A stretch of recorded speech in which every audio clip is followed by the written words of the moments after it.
vocês do blog Bertobio e hoje eu vim trazer uma videoaula universitária de bioquímica e o assunto que a gente vai tratar é oxidação de lipídios. Eu sei que a gente já tratou de lipídios numa videoaula anterior a essa, mas como é um assunto muito extenso, um assunto bem demorado, a gente resolveu dar uma separada nessas partes. Então, primeiro eu falei de lipídios, das características gerais, constituição, função, como que é armazenado, como que é transportado.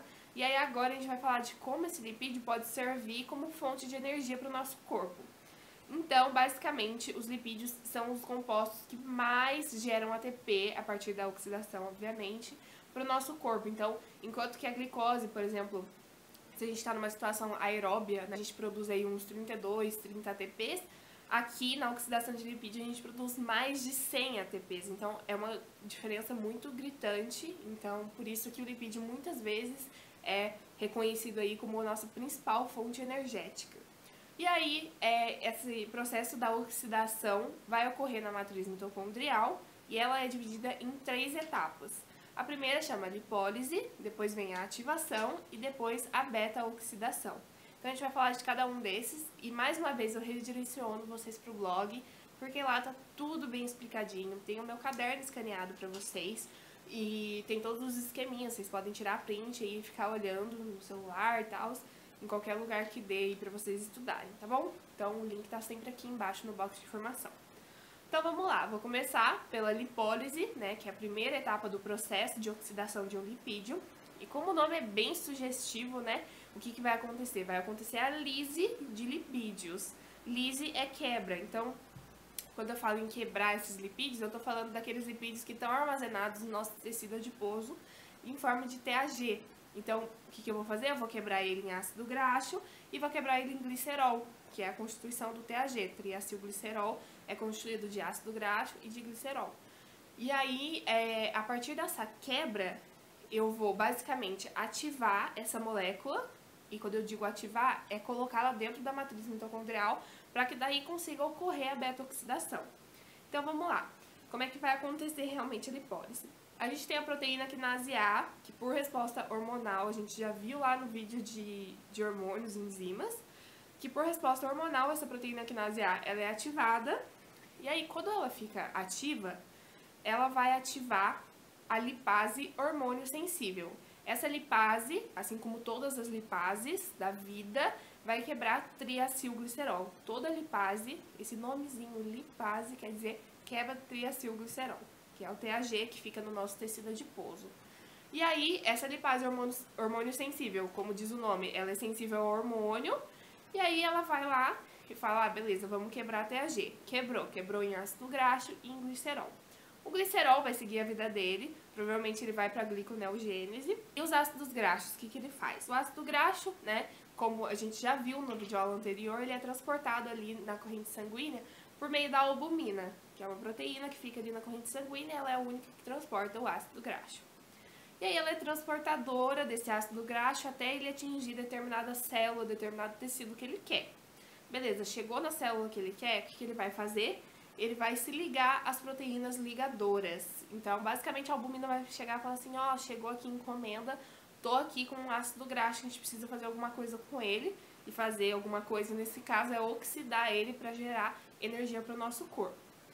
E aí, essa é a parte da lipólise. Então, basicamente, a lipólise a gente pode descrever como a quebra do triacilglicerol, tá?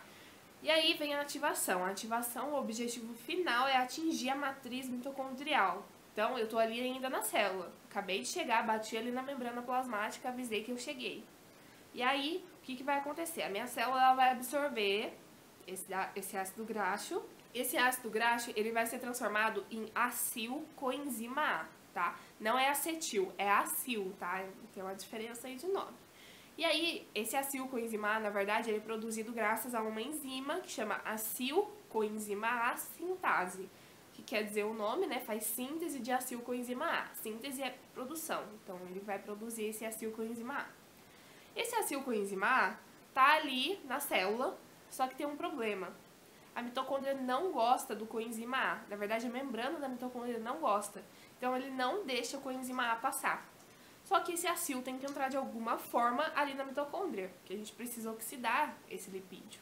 E aí o que vai acontecer? Por meio de uma enzima que chama carnitina aciltransferase 1, a gente vai pegar o acil. Então aqui tá o acil, aqui tá a coenzima A.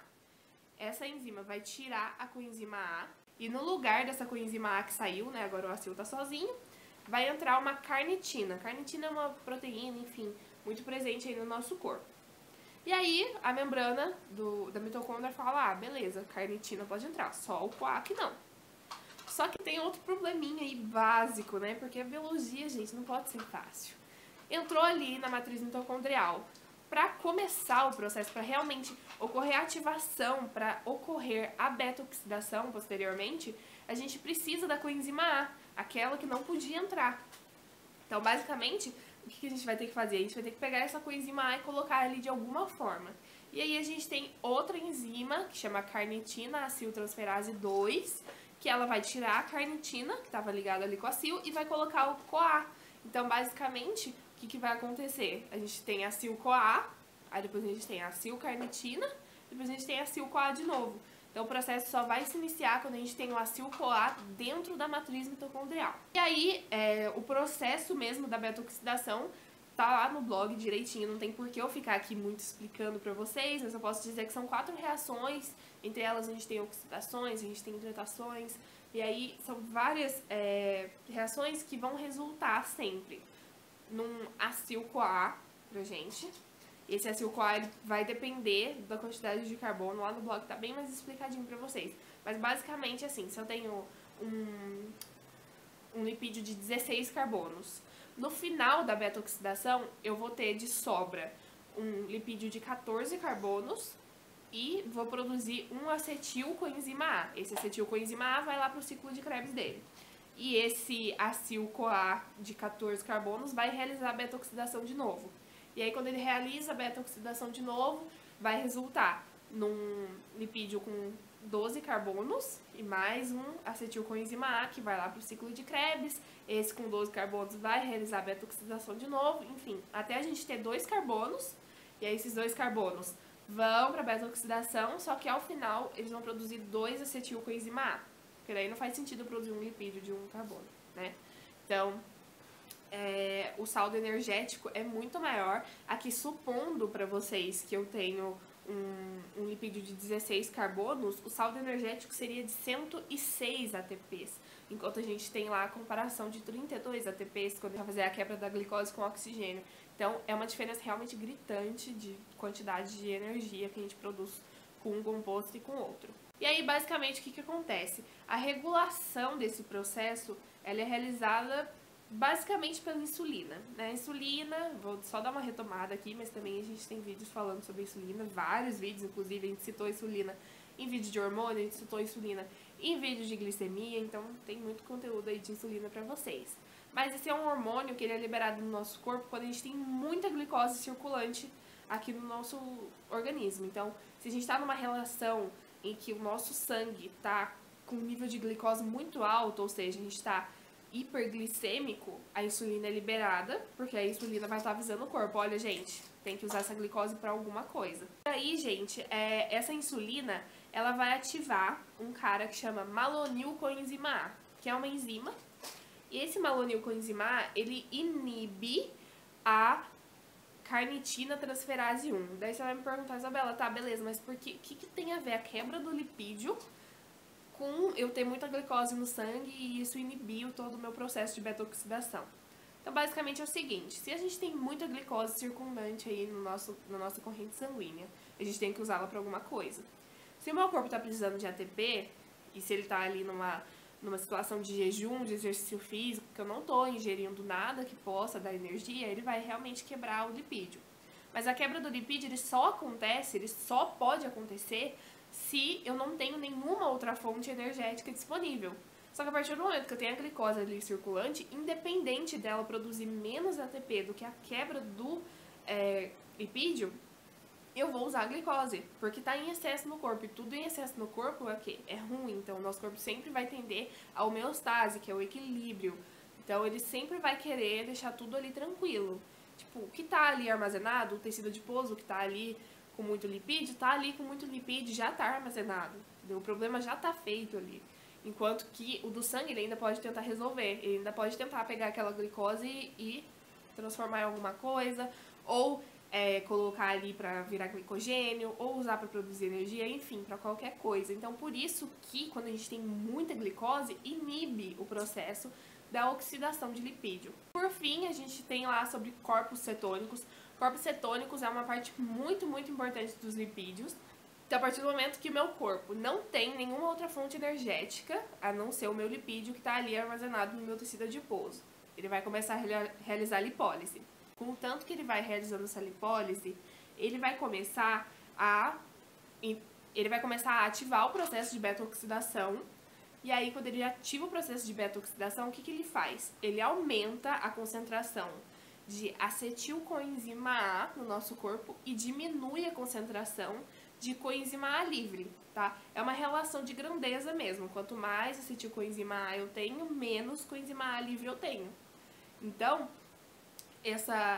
esse desequilíbrio provoca também muitas coisas negativas no nosso corpo. Então, os corpos cetônicos, eles vão atuar não deixando com que esse desequilíbrio ocorra de uma forma tão brusca. Então, os corpos cetônicos, eles são utilizados como fonte de energia por muitos órgãos, inclusive pelo cérebro, pelo sistema nervoso no geral. Os únicos que não conseguem utilizar os corpos cetônicos como fonte de energia é o fígado e a hemácia. Então é isso, eu espero muito que vocês tenham gostado do vídeo. Eu acho que foi um vídeo um pouco mais rápido, mas, como eu disse pra vocês, eu acho que não vale a pena ficar aqui falando o nome de molécula pra vocês da beta-oxidação, porque, né, se vocês ficarem me ouvindo falar, a gente vai ter a molécula X e depois ela vai ser convertida a Y, eu acho que não vai adiantar nada e vocês não vão conseguir visualizar isso. Então lá no blog tá tudo bonitinho, se tiver alguma dúvida você já sabe, é só deixar aqui embaixo pra mim, ou no comentário do blog, ou me mandar em qualquer rede social. Então é isso, se inscreva no canal, não esqueça de chamar seus amigos para serem meus biologuinhos. Um beijo e até o próximo vídeo.